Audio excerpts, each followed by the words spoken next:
Hospital, ICU. The air is thick with the pungent smell of disinfectant. Gavin lay in the hospital bed, every breath feeling as if a razor were scraping against his throat. His eyes were deeply sunken, and his arms were riddled with a dense scattering of needle marks. He has just turned 38, but he is already in the late stages of liver cancer. Gavin, sign this. Standing by the bed, Mona looks down at him from above. She wore a custom Chanel suit, with an exquisite pearl brooch pinned to her collar. Time had left no trace on her face, instead, it only made her appear more elegant and dignified. In her hand, she held a "do not resuscitate an unconditional asset transfer agreement." Gavin turned his head with difficulty, his throat emitting a raspy, bellows-like sound. "Mona, the money from selling the factory, it can treat me. I want to live." He had given so much for Mona. When he was 18, Mona's father owed a huge debt. Gavin hid it from his parents and secretly took out $300,000 from his family's savings to pay it off. This caused the family's cash flow to break, and their parents' small commodity factory completely shut down. Their parents also died young from overwork. Later, when Mona said she wanted to start a company, Gavin dropped out of school and worked 3 jobs. He even went to prison for 3 years to take the blame and shield her company from a fatal tax evasion charge. During his time in prison, his health completely collapsed. After his release, he became an invisible low-level contract worker in Mona's company. Mona suddenly smiled. There was none of her usual tenderness in that smile, only cold mockery. She leaned down and whispered in Gavin's ear, "Gavin, you're still so naive. Do you really think my dad's debt back then was an accident? That was a setup between me and your Uncle Darren. The plastic modification patent for your parents' small commodity factory was already transferred away by your uncle. And do you think you went to prison for me? Actually, by that time, I was already with Hank. You went in just to take the fall for Hank. And that factory relocation compensation of yours was transferred to Hank's name last month." Gavin's pupils instantly dilated. "You went to prison for me, and I was already with him." This sentence struck like a heavy hammer, shattering what little consciousness Gavin had left. Anger, regret, and despair surged up as a mouthful of blood. He stared fiercely at Mona, but his vision began to rapidly darken. The electrocardiograph emitted a piercing, continuous monotone. His consciousness plunged completely into darkness. Chapter 1, The First Day of Rebirth. Gavin. Gavin. Stop sleeping, the homeroom teacher is watching you. Gavin's eyes snapped open, and a violent wave of dizziness hit him. The sharp screech of chalk scraping against the blackboard filled the air, as sunlight streamed through the mottled glass window, causing countless chalk dust particles to dance in the beams of light. Gavin lowered his head. His hands were full of strength, with no needle marks or withered skin. On the desk lay a senior year math review book, with only 6 days left until the college entrance exam. An old-fashioned ceiling fan whirred overhead, emitting an irritating noise. "Here, I just bought an ice-cold cola from the convenience store. Look at those dark circles under your eyes. You stayed up late writing the graduation yearbook for Mona again last night, didn't you?" His friend Tyler nudged him with an elbow and handed over a glass bottle of cola, still steaming with cold air. The icy touch made Gavin shiver. This wasn't a dream. He was back at 18. The bell for the end of class rang abruptly. A petite figure appeared at the classroom door. Mona, wearing her school uniform with her hair tied in a ponytail, had red-rimmed eyes and clutched a payment notice in her hand. She hurried over to Gavin's desk, tears streaming down her face. "Gavin, my dad's creditors came to the school. They said if I can't come up with the money today, they'll break my dad's legs. Can you help me? Didn't your family just receive a payment for an order?" The exact same lines as in the previous life. In the past life, Gavin panicked at the sight of her tears and sneaked into his father's office that very night, stealing the working capital meant for purchasing raw materials. That was the beginning of the family's downfall. Gavin looked at the Mona before him. Beneath that pitiful, delicate face lay a venomous snake.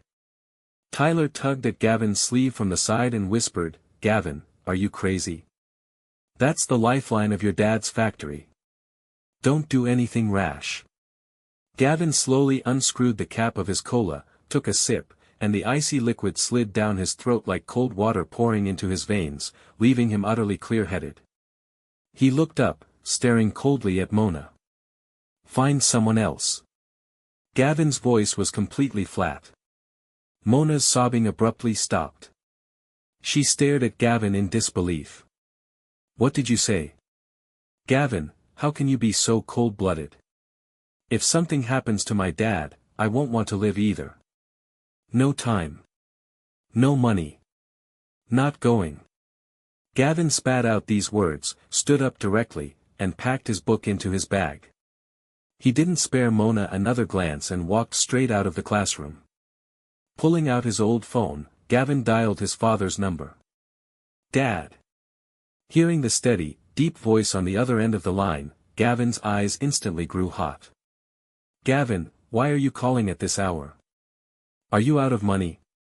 "Dad, make sure the finance office at the factory is locked up today. Also, if Uncle asks to borrow the company seal or asks you to sign any authorization, don't sign a single word. Come home tonight, I have something important to tell you and Mom." "All right, I'll listen to my son." Father was puzzled, but still agreed. Gavin put away his phone and took a deep breath. In this life, the course of the track had changed. Mona didn't give up. The next evening after school, Gavin was stopped by Mona at the school gate. She had changed into a dress, her face was pale, and she was holding a box of osmanthus cakes that Gavin used to love the most. "Gavin, can we talk?" Mona's voice carried a tone of pleading. "I know you've been under a lot of pressure lately. It's my fault, always bothering you with family matters. I queued for an hour to buy these. Have a taste." Gavin stood under the plane tree at the school gate, hands in his pockets. The setting sun stretched his shadow long. "Mona, are we that close?" Gavin's tone was calm. Mona froze. "We grew up together. Growing up together doesn't mean I have to pay for your whole family." Gavin took a step back. "Keep the pastries for yourself. Don't wait for me at the school gate anymore, it gives people the wrong idea." Mona's first attempt ended in failure. On the third day, public pressure arrived. During morning self-study, class monitor Vince deliberately walked over to Gavin's desk, knocked on it, and said loudly, "Gavin, some classmates are going through major family changes. We're all classmates, so we should help if we can. You and Mona are usually the closest, how can you act like a coward at a time like this? You can't be too selfish." Dozens of eyes in the class turned to Gavin in unison. Mona sat in her seat, head lowered, shoulders trembling. Gavin didn't even lift his head. He opened the National Youth Informatics Olympiad problem set in front of him.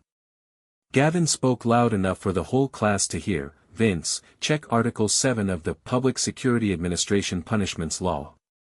Moral blackmail isn't illegal, but if your incitement leads someone to break into my home or attempt financial extortion, you're an accomplice. Also, school rules prohibit discussing non-academic debt issues in the classroom. Do I need to call the dean to conduct a compliance review for you?" Vince's face alternated between pale and red, pointing at Gavin and stammering, "You," for a long time, before finally spitting out, "Ungrateful," and slinking back to his seat in frustration. On the fourth day, Mona tried a third tactic. She bowed to Gavin in front of the whole class and apologized, "Gavin, I'm sorry. It was me who complained to Vince and the others, making them misunderstand you. I shouldn't have borrowed money from you. Please don't be mad, okay?" She cried like a pear blossom in the rain, as if she had suffered a great injustice. Gavin simply took out his newly bought MP3 player, put in the earphones, and pressed play. That afternoon, Gavin took leave and went to the digital mall in the west of the city. He found Tyler's cousin, Benson, at a repair shop. Benson was a well-known jack-of-all-trades in the area, specializing in reselling second-hand personal handphones and having the most up-to-date information. Gavin used his saved-up 200 yuan allowance to treat Benson to a drink. "Benson, help me find someone. Who is the higher-up for Gary, Mona's father, in the gambling loan sharking in the south of the city?" Gavin said bluntly. Benson lit a cigarette and looked at him sideways. "Why are you looking into that?" "That's deep water." "Nothing much, just self-preservation." Gavin filled his glass. "And while I'm at it, I want to check if my Uncle Darren has been having dinner with Gary's creditors lately." Benson shot Gavin a somewhat surprised look, then slapped his thigh. "All right, for Tyler's sake, I'll have news for you tomorrow night." When he got home that evening, the aroma of braised pork wafted from the kitchen. His mother came out wearing an apron. "Gavin, you're back. Wash your hands and come eat. Your dad actually listened to you today, really pissed off your uncle." Father was reading the newspaper in the living room, shaking his head with a smile. Gavin sat at the dining table, watching his parents alive and well in a home full of life, slowly unclenching his fists hidden beneath the table. In this life, no one would destroy this place. 3 days until the college entrance exam countdown. Benson's message arrived. Gavin arranged to meet him in the alley behind the school. "Gavin, you're a genius." Benson handed over a few photocopied sheets of paper with some crooked records on them. "Gary didn't owe those guys from the south side that much money. It was a trap set by your Uncle Darren. Darren acted as Gary's guarantor, borrowed from loan sharks, and then deliberately sent the creditors to pressure Mona. The target was the utility model patent for plastic mold modification that your dad holds. Once your family was in chaos, Darren could buy up the patent and the factory at a low price under the guise of helping a buddy out." Gavin took the paper and glanced at it under the dim streetlight at the alley's entrance. The fog of his past life completely cleared at this moment. So the Mona family had long been in cahoots with his uncle. No wonder in his past life, right after he stole the money, the factory was shut down for fire safety violations, and then his uncle showed up with a contract to save the day. "Thanks, bro." Gavin folded the paper and put it into his backpack. "What are you going to do? Call the police?" Benson asked. "Don't rush. The evidence isn't sufficient. If we call the police now, it would only be considered a financial dispute." A cold glint flashed in Gavin's eyes. "Let them keep up the act." The next morning, Mona stopped Gavin on the road again.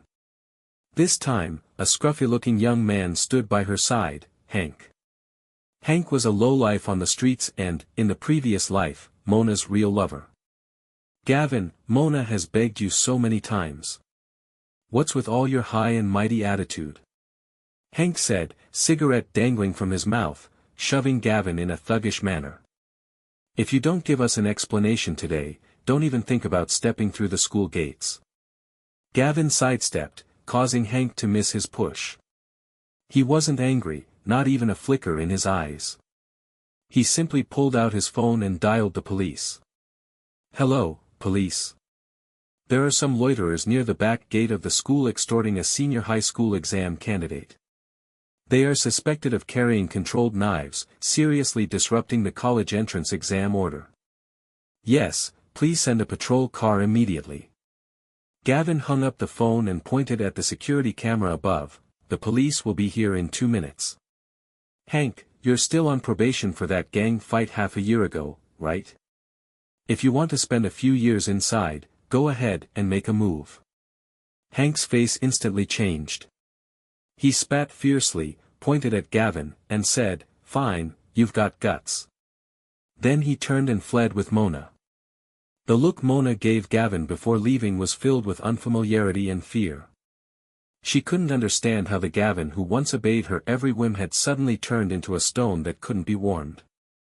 In the evening, a heavy rainstorm broke out in the sky.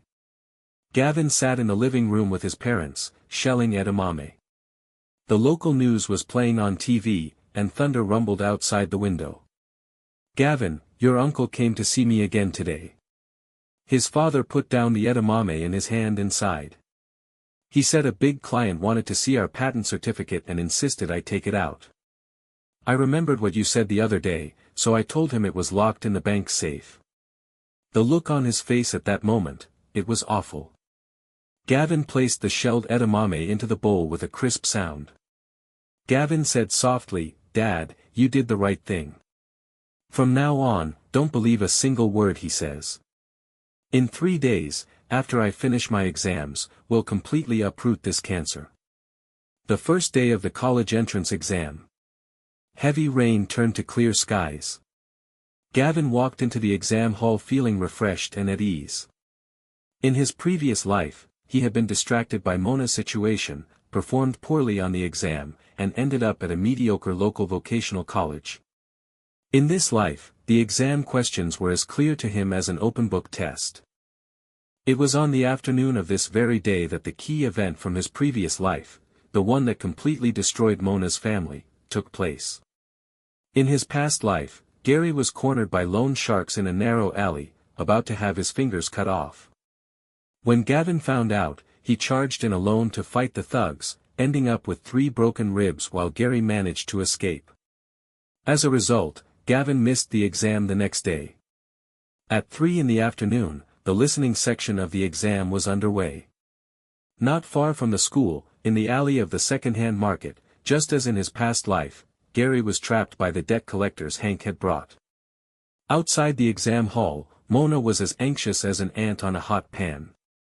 She even had someone pass a note to Gavin's exam room.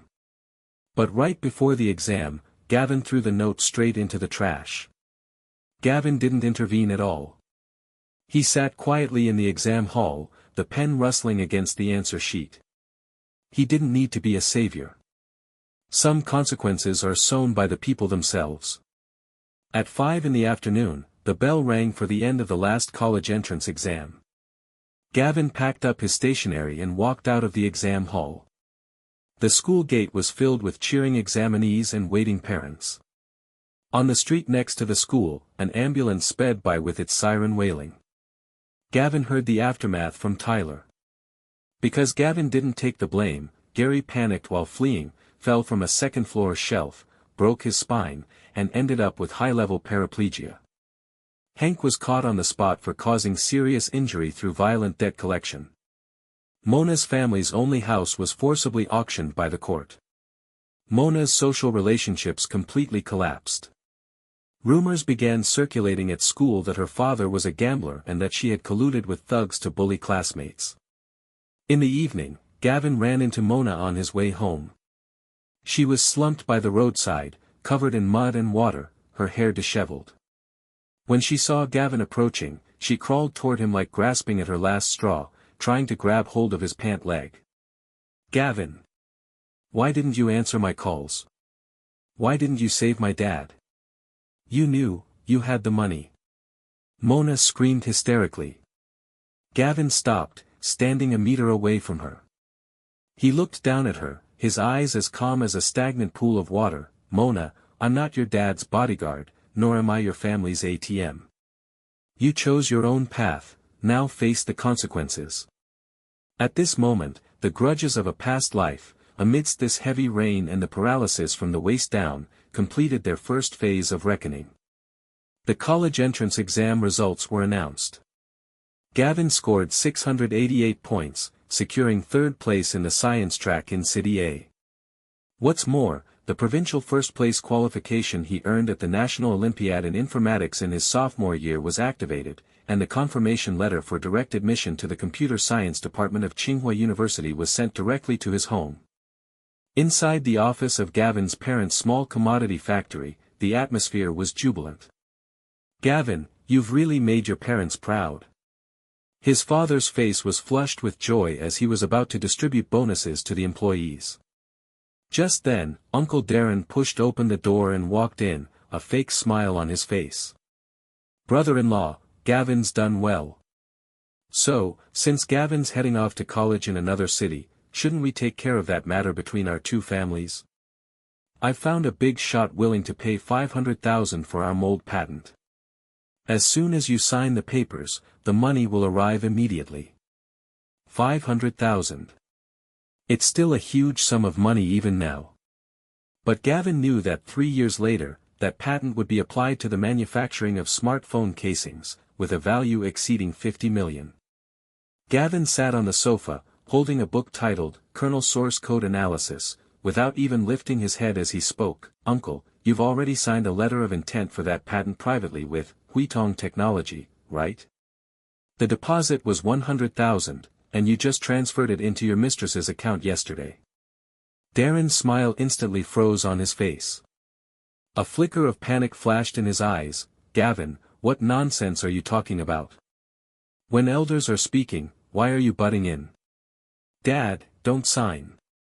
Gavin closed the book, stood up, and took a stack of documents out of his backpack, placing them on the table. This is the business registration change record he obtained through Benson, along with copies of evidence showing Darren privately engraved an official seal and forged his father's signature to apply for a loan. Gavin's expression turned cold. Darren, you are suspected of embezzlement and forging a state organ seal, with an involved amount of 300,000 yuan. I didn't report you directly because I gave you a chance. Darren slammed the table, furious and humiliated. Gavin. I'm your own uncle. How dare you trick me? Whether it's a trick or not, take a look outside the door. Gavin pointed toward the window. 2 police cars had already silently stopped at the factory gate. Several uniformed officers were quickly walking up the stairs. Gavin had never intended to settle things privately with Darren. From the very beginning, he had gathered all the legal evidence and directly pursued judicial proceedings. Darren, the principal offender, instigating others to commit false litigation and embezzlement. Gavin looked at his uncle, who was now handcuffed, and said calmly, in your past life, you took it all in this life, you'll pay it back with interest. Darren was taken away, his face pale. The father slumped into the chair, and after the initial shock, there was a long silence. But as he looked at his calm and composed son, he suddenly realized that his son had grown up, becoming a sturdy tree capable of sheltering the family from wind and rain. Darren was sentenced to 7 years in prison. Not only did the father's small commodity factory retain its patent, but by following the clues, the economic investigation team also recovered the 120,000 yuan in working capital that Darren had transferred. Using this capital and his memories from a past life, Gavin did something that revolutionized the industry before heading off to university. The year 2006 marked the early days of the smartphone era. Leveraging his computer skills, Gavin developed an initial generation phone cleaning and acceleration software based on the Symbian system, naming it Lightning Assistant. He didn't use traditional sales channels but instead uploaded the software for free on major domestic tech forums. In just 1 month, the downloads of Flash Assistant surpassed 1 million. The data was growing exponentially every day. Gavin, that's amazing. Today, advertisers on the forum are already offering up to 50,000 a month. Tyler shouted excitedly over the phone. By then, Tyler had been brought into the startup team by Gavin, handling simple client reception. Gavin sat in front of the computer, watching the constantly fluctuating data charts, feeling completely unfazed. Ranking, number 1 among similar domestic tool software. Monthly income, from 0 to 80,000 yuan. This is just the beginning. On the other side of the city, Mona's life had completely fallen into hell. With Darren's downfall, the chain of usury loans tied to Gary was broken. The creditors, realizing they had been deceived, vented all their anger on Mona. She was forced to drop out of school and move with her paralyzed father into the cheapest basement in the urban village. Hank was sentenced to prison, and Mona became a jinx that everyone in the area avoided like the plague. One day, Gavin went to the city library to look up information and saw Mona by the roadside garbage transfer station.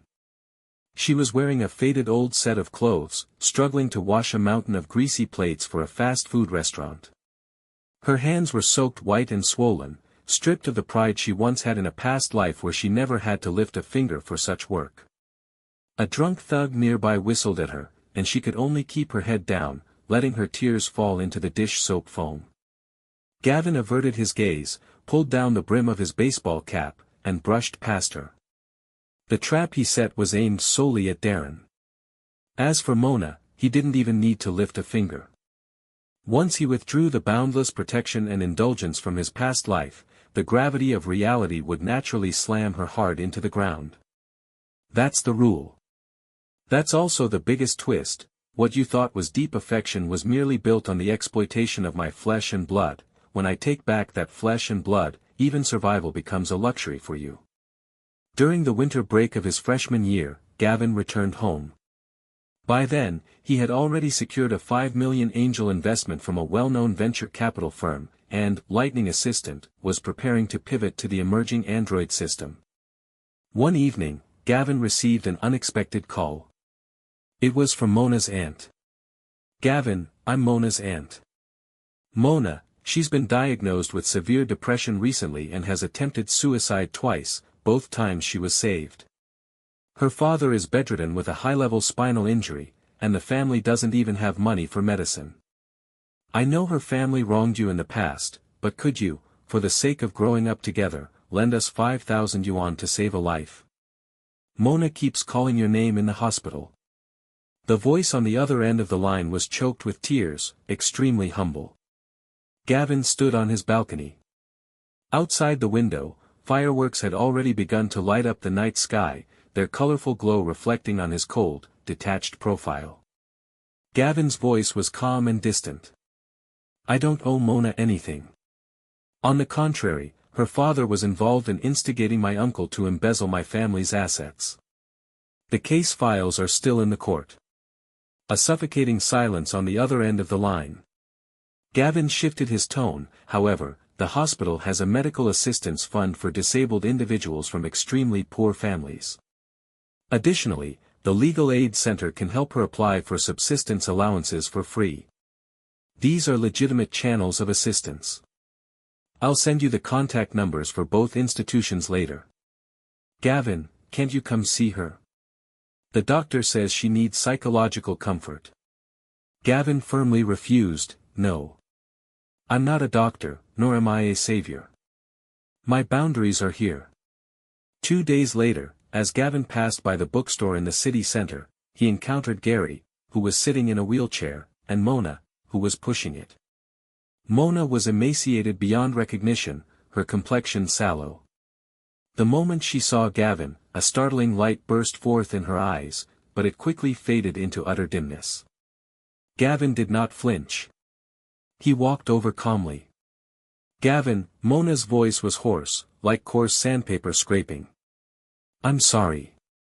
Back then, I really didn't know what my dad and Darren were doing. I was just too scared."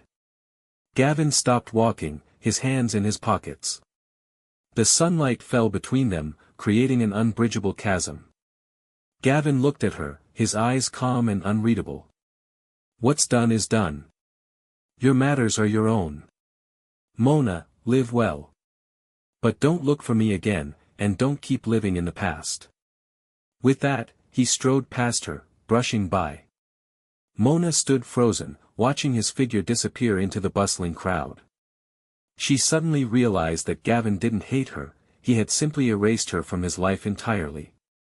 A coldness devoid of even hatred was the most thorough reckoning of all. Second semester of sophomore year. The mobile internet boom fully erupted. Gavin's startup had moved into an office building, with its workforce expanding to over 30 people. The user base of the transformed Smart Assistant app exceeded 10 million. However, a crisis quietly arrived. Domestically, the long-established internet giant, Chihu Technology, had set its sights on Gavin's market share. They proposed an extremely harsh hostile acquisition offer, 3 million yuan for 70% of the shares of Flash Assistant, or they would use technological barriers to launch a comprehensive crackdown. Leading the negotiation team was none other than Hank, who had just been released from prison and had used connections to land a job as a sales manager at Chihu Technology. At the negotiation table, Hank was dressed in a suit and tie, but despite his best efforts to conceal it, the thuggishness ingrained in his bones was still unmistakable. "Gavin, I've heard a lot about you." Hank forced a smile that didn't reach his eyes as he pushed the contract forward. 300,000, that's not a small amount. You're just a sophomore, know when to quit. If our regular forces move in, your little operation won't last a day. Don't forget, your family runs a small commodity factory in City A. The environmental inspections are pretty strict these days, aren't they? This was a blatant threat. Hank had resorted to illegal means and reconnected with the remnants of Darren's gang, who was already in prison, trying to pressure Gavin into submission by threatening the safety of his parents back home. Tyler was trembling with rage behind him and was about to lash out, but Gavin held him back. Gavin looked at the contract and suddenly let out a faint smile. He tossed the contract back into the trash can. "Hank, after 2 years in prison, you still haven't learned a thing. Did you really think Chihu Tech put you in charge because they valued your skills?" Hank's face darkened. "What do you mean by that?" Gavin pulled out his own laptop and turned it to face Hank. "The senior management at Chihu Tech is currently under investigation by the Securities Regulatory Commission for fraudulent capital injections and malicious acquisitions of startups. All the funds for the project you're leading are being channeled through an off-the-books black market route. Simply put, you're the fall guy." On the screen were monitoring charts of Chihu Tech's core financial data, along with records of illegal transactions involving bribes deposited into Hank's personal account. These are the public audit loopholes that Gavin, leveraging his past life memories of Chihu Technologies' financial crisis, had his company's technical team legally capture by orchestrating the layout 3 months in advance. "Do you know why I arranged to negotiate with you here today?" Gavin glanced at his watch. "It's exactly 2 o'clock in the afternoon. Now it's 2:05. The conference room door burst open with a bang. Several officers from the Economic Crime Investigation Unit and investigators from the Securities Regulatory Commission filed in. "Hank, you are suspected of assisting in the transfer of illegal assets, commercial espionage, and intimidation. Please come with us." Hank collapsed into the chair. Staring at Gavin's young yet utterly cold face, he finally realized that he had been completely outmaneuvered by Gavin from start to finish. Gavin had allowed him to get close only to lure the snake out of its hole, uprooting all potential threats in one fell swoop. "Gavin! You madman!" Hank roared hysterically as he was being taken away. Gavin didn't even lift an eyelid. Closing his laptop, he said, "Tyler, notify the tech department. Launch Lightning Assistant version 3.0 ahead of schedule. Full-scale counterattack." A year later, in the banquet hall. The second Internet Summit was grandly held here. Next, let's welcome the most innovative young entrepreneur of the year, founder and CEO of Flash Technology, Mr. Gavin, to the stage. Amidst a wave of applause, 21-year-old Gavin, wearing a well-tailored dark blue suit, calmly walked up to the podium. The stage spotlight shone on him, tall and upright, confident, and dazzling. At this time, Flash Assistant had already completed tens of millions of dollars in Series B funding, with its user base surpassing 100 million, becoming an absolute giant in the domestic mobile internet tools sector. Chihu Technology, due to allegations of illegal competition and financial fraud, had been completely eliminated from the market. Below the stage, countless investment tycoons and industry veterans cast looks of approval and wariness. Gavin stood before the microphone, gazing at the dense crowd below, but what flashed through his mind was his past self, lying on a hospital bed, struggling even to breathe.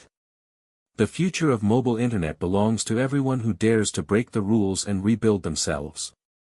Gavin's voice was steady and powerful, echoing throughout the hall. That evening, the celebration banquet was held in the ground floor hall.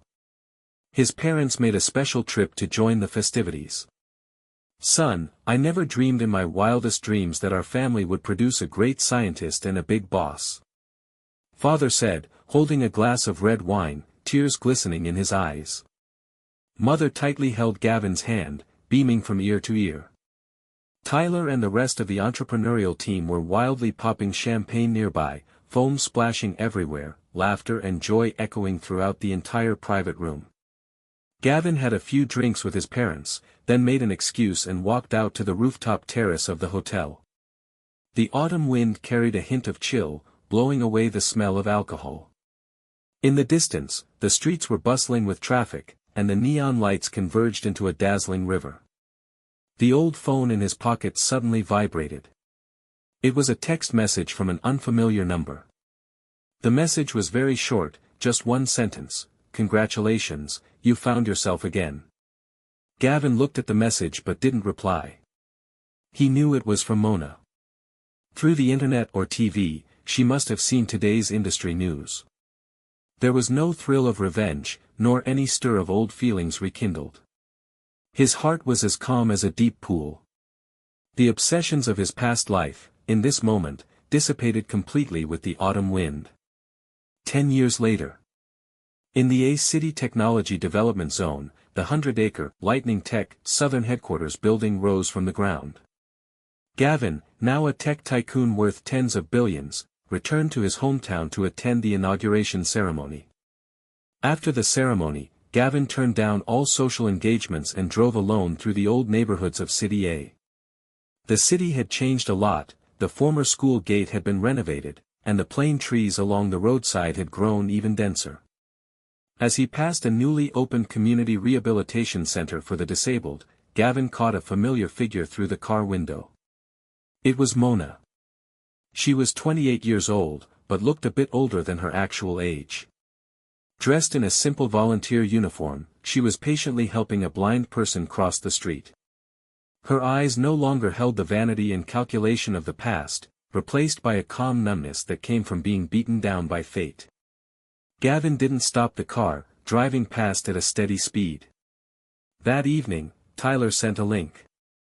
It was an interview report by a local new media outlet featuring outstanding self-reliant role models among disabled individuals in City A. The person being interviewed was Mona. In the video, Mona faced the camera with poise and composure. The reporter asked her, after going through family bankruptcy, your father's paralysis, and the departure of your close friend, what has kept you going until today?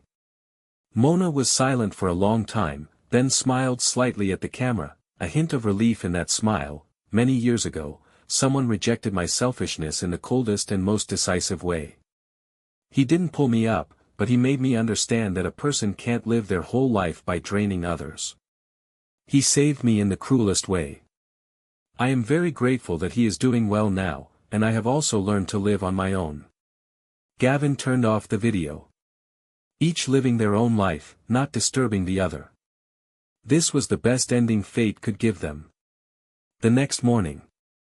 At an ordinary old-style breakfast shop in City A, Gavin, wearing a plain gray hoodie, sat on a plastic chair by the street. On the table was a steaming bowl of beef noodles. No bodyguards, no spotlight, no aura of a billionaire fortune. The sunlight pierced through the morning mist, warming the tabletop. Neighbors chatted about vegetable prices, and the crisp ring of bicycle bells filled the air. Gavin took a big bite of noodles. The spiciness and savory flavors exploded in his mouth, utterly real, utterly free. He watched the bustling crowd on the street, people rushing through life yet full of the warmth of everyday existence, and a faint smile curled at the corners of his mouth. In this life, there were no deceptions, no injustices, no pain. He protected those he wanted to protect and fulfilled the value he wanted to achieve. Gavin pulled out a tissue, wiped his mouth, and softly said a sentence to himself. In this life, I am just myself.